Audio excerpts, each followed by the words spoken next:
नमस्कार दोस्तों, आपका बहुत बहुत स्वागत है। आज बात करेंगे बहुजन समाज पार्टी के जो वोटर के जहन में जो विपक्षी पार्टियां डालती हैं कि पहले सवाल कुछ सवालों के बीच आपको बताते हैं और उन सवालों का समाधान बहुजन समाज पार्टी अब की बार करती जा रही है। 2024 के लोकसभा चुनाव में बहुजन समाज पार्टी ने बहुत बहुत सुधार कर लिया है। अब की बार पहले से बदलाव आया है, अपडेट किया है बहुजन समाज पार्टी को। जैसे कि आपको बता दिया जाए, पहला सवाल था बहुजन समाज पार्टी को बीजेपी की बी टीम बताते थे विपक्षी पार्टियां। उसको लेकर बहुजन समाज पार्टी के वोटरों के अंदर ये सवाल डालकर बीजेपी की बी टीम का करा देते थे और उसके सवाल में उलझा देते थे कि वोटरों को तो कंफ्यूजन बना दी जाती थी। बहुजन समाज पार्टी के वोटर वैसे कंफ्यूजन में रहते थे, लेकिन अब की बार 2024 के बीच बहुजन समाज पार्टी ने एक ऐसा प्लान बनाया है जो कि बीजेपी की बी टीम पर ऐसा झटका दिया है कि बीजेपी की बी टीम से लेकर कांग्रेस की जो विपक्षी पार्टियां हैं, जैसे कि एसपी से लेकर और भी अन्य पार्टियां जो बीजेपी की बी टीम बताते थे बहुजन समाज पार्टी को, लेकिन अब की बार उन्होंने स्पष्ट कर दिया कि बीजेपी की B team Bahujan Samaj party नहीं है, इंडिया अलायंस है। क्योंकि इंडिया अलायंस बनाता बहुजन समाज वो इंडिया अलायंस बनाता एनडीए को हराने के लिए, लेकिन इंडिया अलायंस में अपनी अपनी रणनीति अलग अलग चल रही है। इसी बीच इंडिया अलायंस की अब की बार कमजोर दिख रहा है और बहुजन समाज पार्टी का बीजेपी के बी टीम बताते थे और जो कि बहुजन समाज पार्टी को बीजेपी की बी टीम बताकर वोटरों को लुभाने की कोशिश की जाती विपक्षी पार्टियां। लेकिन अब की बार ऐसा नहीं दिख रहा है, क्योंकि बहुजन समाज पार्टी के राष्ट्रीय कोऑर्डिनेटर आकाश आनंद ने अब की बार जो पूरी पार्टी का समीकरण बदल दिया है, क्योंकि वो एक्टिव हो चुके हैं और बीजेपी की बी टीम के सवाल पर उन्होंने आज तक के चैनल पर, यूपी तक के चैनल पर, सभी न्यूज पर सवाल जो कि मीडिया ने किए थे उनका सबका जवाब दे चुके हैं। बीजेपी की बी टीम के जो सोशल मीडिया पर रखते थे जैसे विपक्षी पार्टियां, और बीजेपी की बी टीम बताकर और जो कि बहुजन समाज पार्टी को गुमराह करती थी वोटरों को। लेकिन अब की बार ऐसा नहीं हुआ, क्योंकि बहुजन समाज पार्टी ने बसपा के राष्ट्रीय कोऑर्डिनेटर आकाश आनंद को बसपा का उत्तराधिकारी घोषित करने के बाद में यूपी के अंदर उतार दिया था और अब वो जनसभा कर रहे हैं और वोटरों को लुभाने की कोशिश कर रहे हैं। पूरी पूरी कोशिश है दलितों के अंदर। बहुजन समाज पार्टी अब की बार दमखम के साथ अपने चुनाव प्रचार में उतरी हुई है और सबको बता दिया जाए कि जो बीजेपी के बी टीम का सवाल था उस पर पूरा करारा जवाब दिया है बहुजन समाज पार्टी के राष्ट्रीय कोऑर्डिनेटर ने। आपने वो वीडियो नहीं देखी तो आज तक पर जाकर, यूपी तक जाकर और है न्यूज 24 पर जाकर आप उस वीडियो को जरूर देखें। और आपको बता दिया जाए कि बहुजन समाज पार्टी की ओर से अब की बार सबसे ज्यादा निराले समीकरण बन सकते हैं। 80 लोकसभा सीटें यूपी के अंदर और सबसे ज्यादा महत्व रखने वाली यह बात है कि बहुजन समाज पार्टी पहले से एक्टिव नहीं दिख रही थी, लेकिन जैसे जैसे नजदीक चुनाव आते गए और बहुजन समाज पार्टी एक्टिव होती गई और उनके नेता पहले से नई जमीन पर दिख रहे थे। लेकिन अब की बार 2024 के चुनाव में जमीन के हिसाब से, जमीन के जो वोटर हैं, प्रत्याशी हैं, सभी को जो प्रत्याशी हैं जमीन पर उतार दिया है और जो जमीनी प्रत्याशी हैं उनको ही टिकट देकर हर लोकसभा सीटों में कहीं का कहीं पर नहीं रखा। वहीं वहीं के जो प्रत्याशी हैं जो जनता के बीच जाकर अपना संदेश अलग से दे रहे हैं।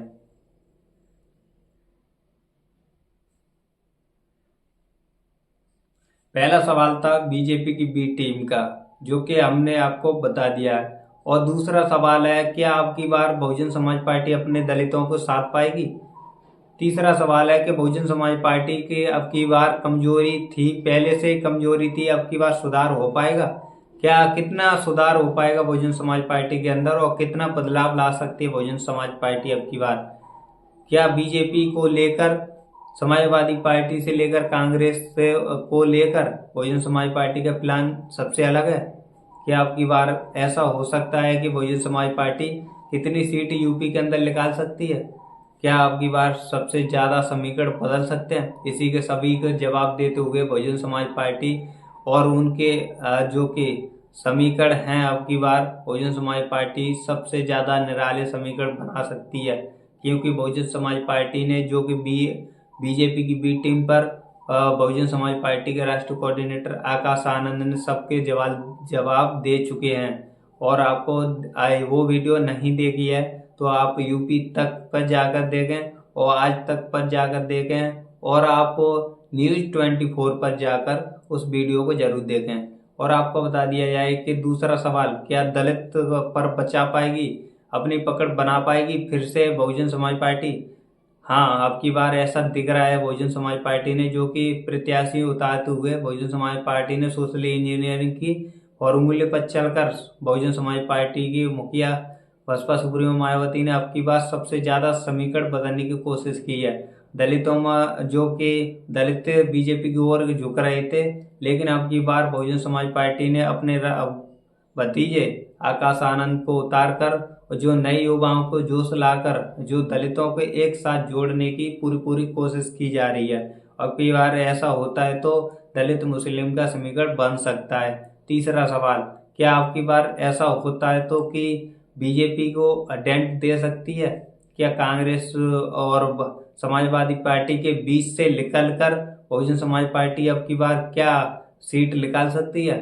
इसी सवाल पर आपको जवाब दे दें तो बहुजन समाज पार्टी अब की बार समाजवादी पार्टी से लेकर बीजेपी तक सभी के समीकरण बिगाड़ रही है, क्योंकि हर लोकसभा सीटों पर ऐसे अपने प्रत्याशी, चुनिंदा प्रत्याशी जो कि जमीन पर कार्य करते हैं और कार्य करते आए हैं, उनको जमीन पर उतारकर उनको सबसे ज्यादा सटीक समीकरण बनाकर बहुजन समाज पार्टी ने हर एक लोकसभा सीट पर प्रत्याशी उतारा है। सबसे ज्यादा महत्व रखने वाली बात यह है कि प्रत्याशी उतारते समय बहुजन समाज पार्टी ने अब की बार सोशल इंजीनियरिंग का फॉर्मूला इस्तेमाल किया है। पहले 2007 में सोशल इंजीनियरिंग के फॉर्मूले पर बहुजन समाज पार्टी ने सत्ता प्राप्त की थी।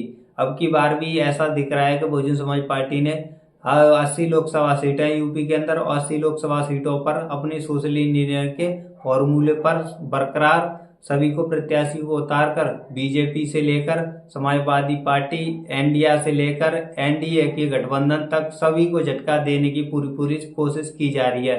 अब की बार वैसे तो 2024 के लोकसभा सीटों पर 2024 के लोकसभा चुनाव में सबसे ज्यादा महत्व रखने वाला ये सवाल था कि अब की बार बहुजन समाज पार्टी एक्टिव नहीं दिख रही है। लेकिन जैसे जैसे प्रचार चलता गया, जैसे जैसे चुनाव की तारीखें नजदीक आई, बहुजन समाज पार्टी एक्टिव होती दिख रही थी।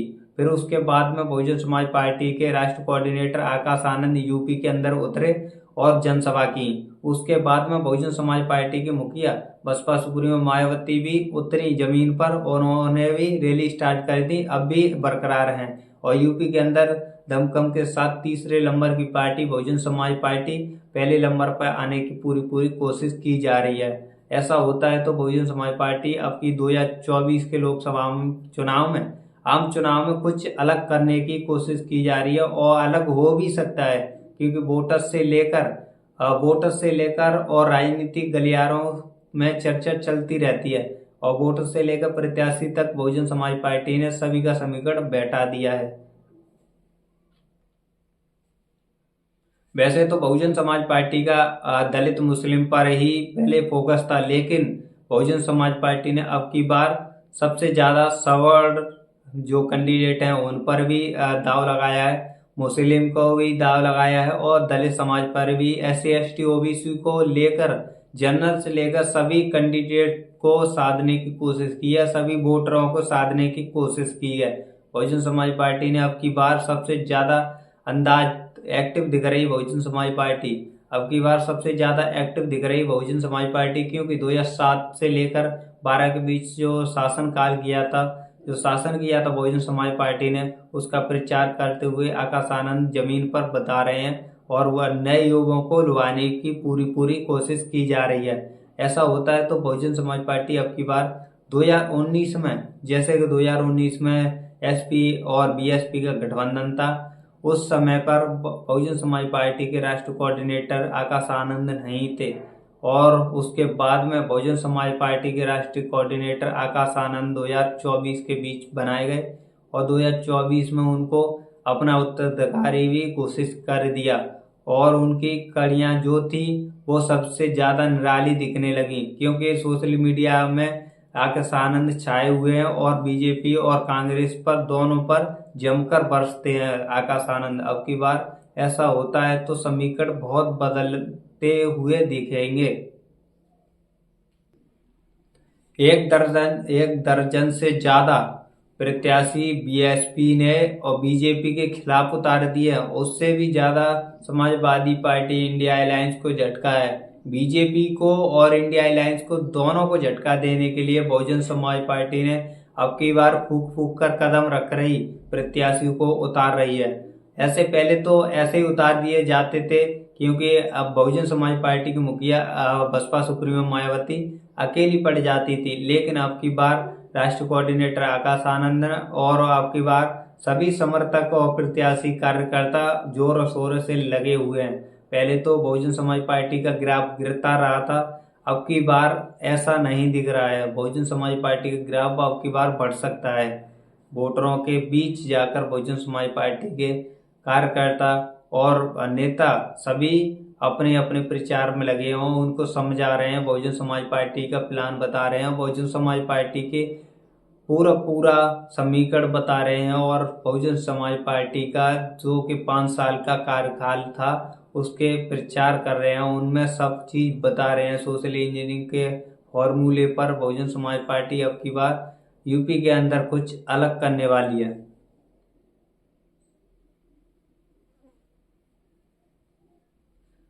आपकी क्या प्रतिक्रिया है और आप कमेंट बॉक्स में जरूर बताया करें कि क्या क्या आपको वीडियो अच्छी लगती है या नहीं। आपको वीडियो अच्छी लगी हो तो लाइक शेयर कमेंट जरूर करें।